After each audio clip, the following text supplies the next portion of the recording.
Amazing. So thank you very much to everybody for being here. I'm Francesca. I'm the CEO of Social Plus, a tech company that builds digital communities. And I'm very excited to be here today in company of these amazing women. So first of all, thank you very much to Stuti and our amazing organization for giving us this chance of being here today. So now we're gonna dig in a topic that is very dear to me, but is also very important for the future of the world. So the world is changing, and we're gonna, analyze together what it means to be a creative futurist. So obviously, with the world changing so much, also the way leaders exercise their influence and lead their teams is changing. And I would like to understand a little bit more how all these women are approaching this topic and are actually building future-proof organizations, future-proof teams. So I will start by asking all of you, please, to quickly introduce yourself.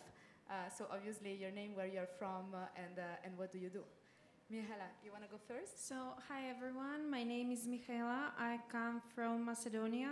I work at International Slavic University, where I serve as Vice President of Management Board. And I also have founded my own movie theater chain, which is Kinoverzum. We currently have 4 locations, and we are building our 5th at the moment. Thank you. Hello everybody, how are you doing? Hopefully we're going to bring the energy back to the room. I know it's incredibly hot today, but we're here, we have some air conditioning, hopefully you have some good food and stuff. My name is Jayde. I flew all the way from Johannesburg, South Africa to be here with you today. Nice. I am a media personality, Forbes Africa 30 Under 30. I run my own production house, and I'm just very excited to be here with you today. Thank you. Hi everyone, my name is Bhardwaj. So great to have everyone here today on this amazing Wednesday, middle of Cannes Festival. I just flew in from Doha, Qatar, and I'm the founder of SHEQONOMI. We're the world's first and only podcast listening app built and powered by the voices of women in over 175 countries now in 65 languages, built as a homeschooling project during COVID. Amazing, very impressive. Thank you. Hi, thank you so much, everyone. So nice to be here and echoing back on Mihaela's, Kim's, and Anu's energy. This is Japneet Kaur. I flew in from New York City, technically neck to neck. Literally got here at 12 p.m. Talk about creativity and problem solving, right? That's what we'll touch base. Yeah, a little bit about me. I keep my introduction to 3 pieces because I think that's what keep me whole. From job classification, I am a risk management professional. I have been in the space of cybersecurity for almost 15 plus years. I have 3 masters. The point is keep navigating till you feel like, you're contributing with your full purpose, full passion. My second piece is creativity, which is where I get to doodle and do illustrate for women who are making their marks in cybersecurity and sustainability, a subject very near and dear to me. And with that, I have a very dear friend, Sophie from Paris here, with whom I'm collaborating for New York City Climate Week. And my most favorite role is being a mom to a 9-year-old Arman, which keeps my sanity in check. That's a little bit about me, and very, very excited to be here. All I would request you all is keep participating. I surely will have questions for my audience. So let's keep the momentum going. Sure. It's such an honor. Thank you so much. Thank you so much. Exciting. This is such an amazing panel. Okay, let's start. Round of applause. Thank you. Thank you for being here. So let's start with Mihaela. I am very curious to learn about your point of view, because you are coming from the academia, which often is associated with slower pace of innovation and very formal environment. So how do you make sure that innovation is really spread across everything you do in the academic environment? How do you build future-proof leaders with your work? Well, of course, academia is sometimes viewed as something that is very difficult to adjust to new things, but we should also mention that academia is leading the research and the breakthroughs, and everything that is new actually comes from labs in which our people work, our professors work. So as part of academia, I would say that we try to inspire our people and try to help them acquire new tools, new skills by helping them and teaching them. Like, for example, with the latest breakthrough with AI, we are trying to teach our administration, not only our professors and staff, how to use AI in research, but also help our administration work better, improve their time of generating reports, improve their time of creating marketing strategies, their time of, let's say, analyzing reports of students. So yeah, that is how we are trying. We're trying to help them by teaching them new things and providing the funds for them to be able to use those tools. It's actually very, very interesting because I believe you can't really prevent your students from accessing all this technology that is around us, No, right? but that is wrong. I think that banning AI from academia is just wrong. There are so many 100%. ways you can use it as a researcher. There are so many ways it can help you analyze tens of hundreds of documents that you would otherwise need days to read. And like with AI, you just read them like in True. 5 minutes and decide whether you need them or not. So it can really be an enabler for us to be more effective and actually learn faster. But I have another question for you. How do you think, how much creative thinking in entrepreneurship foster long-term impact in education, for example? So when I was a teenager, one of my favorite books was Physics of the Future by Dr. Michio Kaku, which is a theoretical physicist. I have nothing to do with physics, but for me it was very interesting because he got a really nice point of view of how the things are going to develop in the next 100 years. So if you read that book, you can see how AI is going to influence our lives, our everyday lives, not just our work environment. And I try to think about my work in that way because what we are doing now creates impact for the following years. Like, for example, if we take Leonardo da Vinci's work, he drew the first sketch of a helicopter 400 years before it was even made. Or Jules Verne, for example, he wrote about things that wouldn't exist for the next 100 years. So it was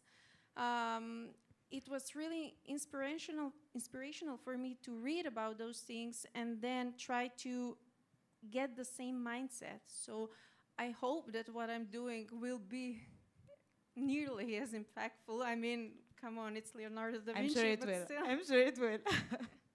Thank you so much. Let's go this side now.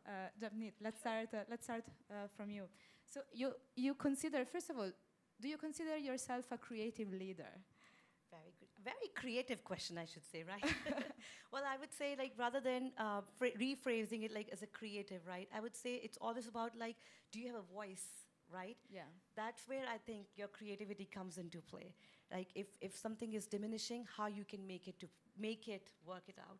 I think that's the angle I definitely try to leverage in my work, or pretty much, as I said, sparks the.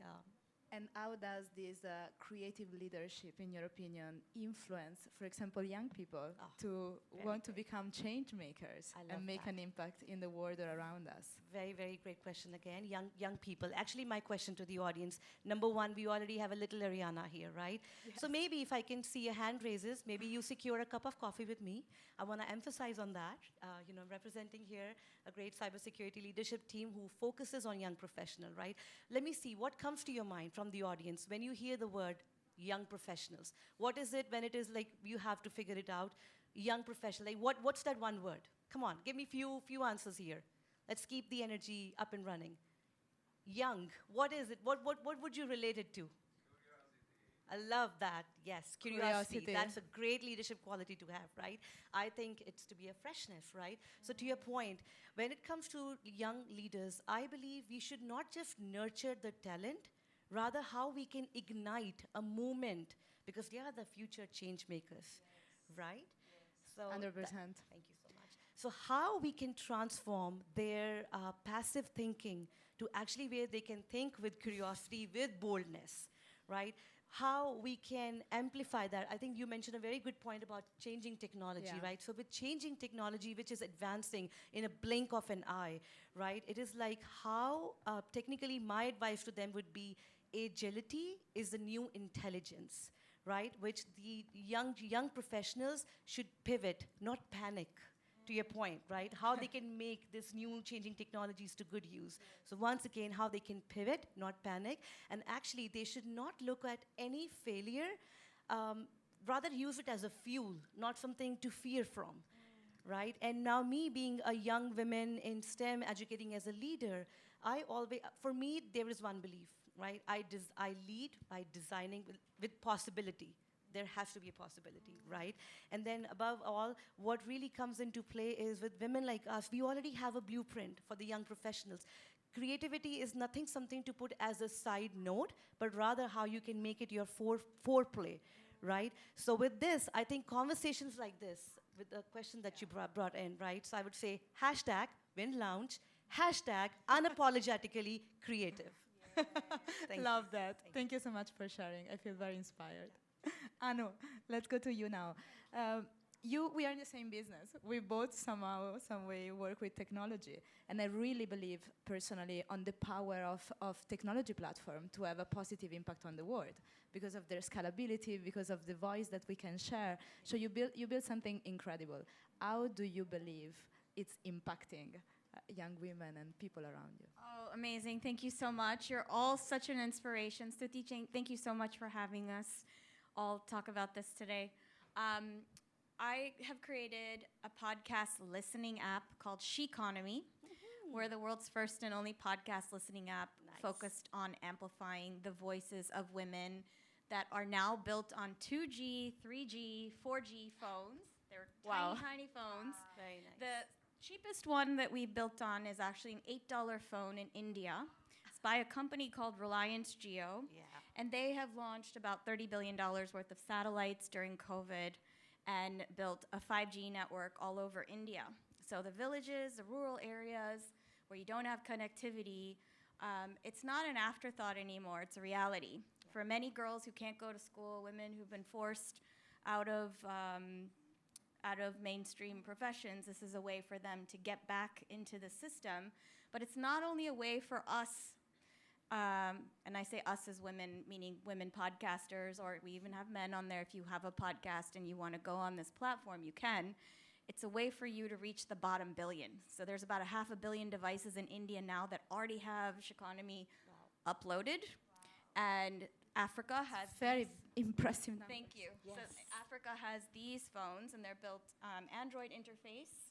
And they're about $20 to $40 US, and you do not need a data plan. So this is disruptive technology because, one, you have people that now have access, it's inclusive, and it's affordable. So that's how we do it, and it's all 5,000 women's podcasts in 65 languages. Love so we've that. curated everything. Congratulations. Not to cut you there, but a big segue. People out there, is don't confuse it when you see a woman, it to be your makeup rose or like a women in tech. Proud of you. This is real impact. But okay, to this point, I would like to ask another question. I am working, for example, with venture capitalists and raising funds and thinking about how to scale your business. So something I personally struggle with is that sometimes, the way they approach things is always looking at numbers and looking at monetization and not necessarily looking at social purpose of how many people and lives we are impacting, but mostly how much revenue we are generating. Yes. So how do you balance in running a business and being yourself an entrepreneur? How do you balance these two things? Okay, I will share one fun fact with all of you. We have taken in zero outside capital from investors till now. Wow. So this is built, this is 100% built, bootstrapped, and through grants. And our first big grant, the first donation came from my daughter, Arya, when she was 7.5. She donated her college fund. And we built a prototype with a team in India. Then we won the Islamic Development Bank COVID Innovation Competition. Out of 5,000 applications from 175 countries, there were 30 women, 30 winners, 7 women, and we won the grand prize. So Saudi Arabia, Oman, UAE, Bangladesh, and Indonesia all came on board and said, we want this to go to all moms, all kids. Get it out there as fast as you can because there's so many people that can't read. They don't have access to computers. They're not going to know what COVID is. So this is about saving lives It's about giving access. And so we got money from them, the Algorand Foundation, SDG Impact Accelerator, Peach Score Accelerator. She raises capital. It goes on. And to this day, we're literally bootstrapped. I'm going to raise our first round. We're just getting ready. But it's the philanthropists like the Ambani family. I would say this is an innovation in India that's been built in stealth. And now it's on television sets. It's going into the backs of cars. Their geophones. So this is something that, as a community, if you get behind it, impact will come. Yeah. And it's not about the money alone. It will monetize. It will. It's just a matter of time. You really have to focus on the impact and see how far you can go. And I love the fact that you mentioned communities multiple times, because I believe no success story is built alone. So it's always a common story and there is a common goal. But thank you for sharing. Thank you. Kim, let's go to you now. First of all, I lived in Johannesburg for years myself, and I love it so much. There is so much energy, and it kind of, I can see that energy in you and in what you shared. So you transition from social work studies to media, fashion, entrepreneurship. You do so many things. Yeah. So first of all, congratulations, because it's very impressive. But I would like to understand a bit more. Do you think that your past, your background in psychology, somehow helped you in building better, strongest connections, more meaningful connections to all these people and in the industries you work with? Thank you so much for the question. Also, the powerhouses on this platform, it's so inspiring just to be next to you women. So, like, Stuti, thank you so much. Just some context. I am from a small town in Zimbabwe called Bulawayo, Zimbabwe. And where we come from, we did not have famous actors, famous models, famous creatives that have come before us to lay the groundwork and be the blueprint to show that creativity can be a full-time job. So when I graduated with my honors degree in social work and psychology from the University of Stellenbosch, and I said, I want to be a model and go into TV, my traditional African parents were like, what the hell? What do you mean? This is not a real job. We sent you to university, you got an honors degree, and now you want to take pictures for a living and post, post pretty pictures and videos. It's not a real thing. It is not a respected profession where I come from. And so when I went into it and ultimately went from model to a blogger to a TV host, getting the accolade of being on the Forbes 30 Under 30 list and receiving multiple accolades, what you learn is, regardless of the industry or profession you're in, we're all just working with people. Yeah. It's all just about relationships. It's all how you can interact, how you can connect, how you can make that person an ally, a colleague, and part of the community that we keep speaking about so much. So yes, I studied social work and psychology, and I never went into it despite my parents' feelings. But it's about connection, and it's about connecting to people. So what I find very inspiring, and I would like to learn a little bit more about, is the fact that you are, of course, thinking about your career as your success story, so going and being the best version of yourself as an entrepreneur, as a founder of a media agency, but you are also very much on a mission to inspire the young people around you and to really build a platform that can be, young African people can look up to elevate themselves. So how do you go about that? How are you building that platform? How are you carrying this inspiration mission? For sure. I think a lot of African creatives can relate, and I'm sure across the globe, we're not waiting for government to solve our problems for us. We are taking the steps to create the solutions. So when I was in media and I was a TV host on MTV Africa and the face of the channel for 4 years, something small that I noticed was that every time I had to get mic'd for a show, it was a man putting the microphone on my lapel. It's an intimate space for a man's hands to be right here when he's just meeting you. And I couldn't understand why there are not more women that are sound engineers on set that are able to do this job. And it's because they were not hired, because the position wasn't created. So instead of complaining about it and, oh, this is such a problem, I was like, okay, cool, I'm going to create my own production house and media agency. And I'm going to be the one to be able to hire those women and give them the opportunities. And the young foreign nationals that were in South Africa struggling to get employment, those are the people that I hired. So using my position and my platform and the fact that I work with incredible global brands to do TV shows and campaigns using that platform to hire young creatives to solve the problems of unemployment and also to speak about it. I mean, the fact that I'm here at Cannes in France on a panel with these incredible women, it's major. That content then goes on social media to show other young girls from small towns in Africa that, if you work really hard, it is possible. We are the representation for that generation to prove it can be done. Thank you for sharing this, really. Thank you. I think that this is something that probably all the panelists have in common, like this very strong element of wanting to have an impact in our communities and around us. So I would love to, I know we are almost at time, but I would love, before opening the floor to any questions, to just ask one question to all of you, if you can give a very short response. But if you had to give an advice, a tip, to a young person that aspire to have a leadership role, in terms of what are the most important things? What are the most important skills to cultivate? What would be your tip? Well, for me, what has always worked is just keep learning, and that's it. I mean, all my life, I have been doing, I have 2 bachelor's degrees, I have 2 master's degrees, now I'm doing my PhD, and I'm planning to do a postdoc. So for me, education has always provided opportunities. What I'm doing here today is a result of my education and my work, of course, but I couldn't work what I do if I didn't have enough education. So true. Thank you, Mihaela. Keep learning. My advice to the next generation is very simple. Just start. No one is going to give you a handout. No one is going to say, oh, I'm going to discover you and help you and give you all the tools and give you the platform and give you the colleagues. No, you have to do it yourself. Take it upon yourself. And instead of looking around saying, this person's getting the opportunity, I'm not. The man is getting the job over me. He's getting paid more. No.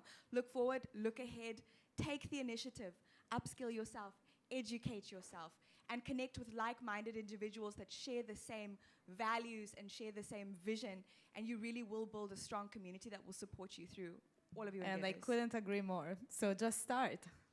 Amazing. So confidence is key. So get started and use your voice. And be brave and really stand up for things that you believe in, and the world will support you along the way. But it's important to believe in yourself and to have the confidence to speak out and speak up. Thank you. I love that. Well, my ladies here on the panel have already given such amazing tips. I will definitely leave you all with magical 4 words, but a little bit of a background, pretty much that can tap into or echoing back to all they said. For me, it would be believe in yourself. Right? There have been times where I have seen people rolling eyes. They were like, oh, how you can use a paintbrush to just magnify your message in cyber or sustainability. For me, relationships, sustainable relationships, that's key above all. No matter what industry you are in, right? And having that support model, I think that amplifies. Like for me, if I didn't have any mentor, I wish to be that mentor to someone, right? If I believe in me, if I could make a road easy for someone, that's the community work I believe in giving back, right? So the 4 words, and I would love for you all, in the wind spirit, lead loud, lead proud. Let's do it. Lead loud, lead proud. Lead proud. Thank you very much. A round of applause for this panel. Thank you.